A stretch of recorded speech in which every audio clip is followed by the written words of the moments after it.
തക്കാളി കഴിഞ്ഞ ഓണക്കാലത്ത് തക്കാളി ഇല്ലേ, സ്വർണ്ണമാല എടുത്ത് അലമാരി വെച്ച് പൂട്ടുന്നത് പോലെ തക്കാളി എടുത്ത് പൂട്ടിയ സന്ദർഭം വരെ കേരളത്തിൽ പിണറായി വിജയൻ ഭരണം കൊണ്ടുണ്ടായി. ഒരു ചോദ്യം ചോദിക്കട്ടെ, പിണറായി വിജയന്റെ വീട്ടിൽ വിലക്കയറ്റുണ്ടോ? ധനമന്ത്രി കെ എൻ ബാലഗോപാലിന്റെ വീട്ടിൽ വിലക്കയറ്റുണ്ടോ? മന്ത്രി ജി ആർ അനിലിന്റെ വീട്ടിൽ വിലക്കയറ്റുണ്ടോ? CPM സെക്രട്ടറി ഗോവിന്ദ മാഷിന്റെ വീട്ടിൽ വിലക്കയറ്റുണ്ടോ? CPM-ന്റെ ജില്ലാ സെക്രട്ടറി ജോയിയുടെ വീട്ടിലുണ്ടോ? പക്ഷേ CPM-കാർക്ക് ആർക്കും വിലക്കയറ്റം അനുഭവപ്പെടുന്നില്ല. അതിന് നമ്മളാണോ കുറ്റക്കാര്?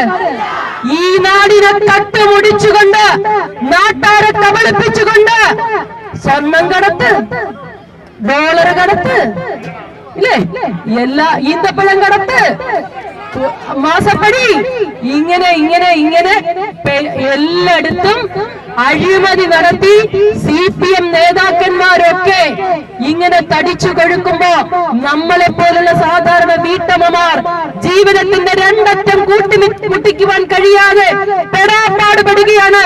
നമ്മൾ മാത്രമല്ല, ദാരിദ്ര്യരേഖയ്ക്ക് താഴെയുള്ളവരും അതിന് തൊട്ടു മുകളിലുള്ളവരും അടക്കമുള്ള താഴ്ന്ന ഇടത്തരക്കാർ ഉൾപ്പെടെയുള്ള കേരളത്തിലെ സാധാരണക്കാരുടെ സ്ഥിതി എന്താണ്? പെൻഷൻ കിട്ടിയിട്ട് കാലം എത്രയായി? 6 മാസം. ജനുവരി കൂട്ടിയാൽ 6 മാസമാവുകയാണ്. പെട്രോളിന് സെസ് ഏർപ്പെടുത്തിയിട്ട് എന്താ പറഞ്ഞത്? പെൻഷൻ കൊടുക്കാൻ വേണ്ടി സെസ് കൊടുക്കണമെന്ന്, അല്ലേ? ഇപ്പൊ പറയുന്നു KSEB-യുടെ സെസ് വാങ്ങിച്ചുകൊണ്ടിരിക്കുക.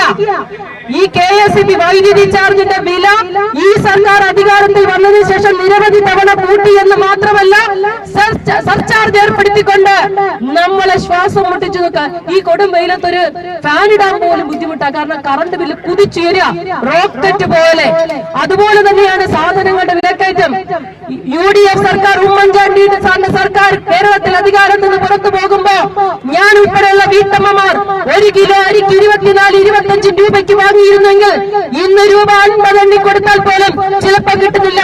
54-60 രൂപ വരെ 1 കിലോ അരിക്ക് കൊടുക്കേണ്ടി വരുന്ന സാഹചര്യം. നമ്മുടെ പച്ചക്കറി കർഷകർക്ക് വിളവെടുപ്പ് നടത്തുവാനോ അവർക്ക് ന്യായവില കൊടുക്കുവാനോ ഈ സർക്കാർ തയ്യാറാകുന്നില്ല. പക്ഷെ പച്ചക്കറി കടയിലേക്ക് ചെല്ലുന്ന നമ്മളുടെ കൈ പൊള്ളുകയാ.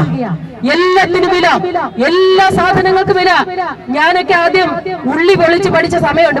പഠനമൊക്കെ കഴിഞ്ഞ് പാചകത്തിലോട്ട് ശ്രദ്ധ തുടങ്ങിയ സമയത്ത് ഉള്ളി പൊളിക്കുമ്പം കണ്ണ് നിറയുമായിരുന്നു.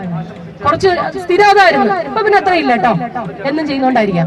പക്ഷെ ഇപ്പൊ എനിക്കൊരു പ്രശ്നമുണ്ട്. നിങ്ങൾക്കുണ്ടോ? കടയിൽ ചെന്ന് ഉള്ളി കാണുമ്പോ കണ്ണ് നിറയുക, അല്ലേ? അത്രയ്ക്ക് ഓരോ സാധനങ്ങളുടെ വില കൂടിക്കൊണ്ടിരിക്കുക.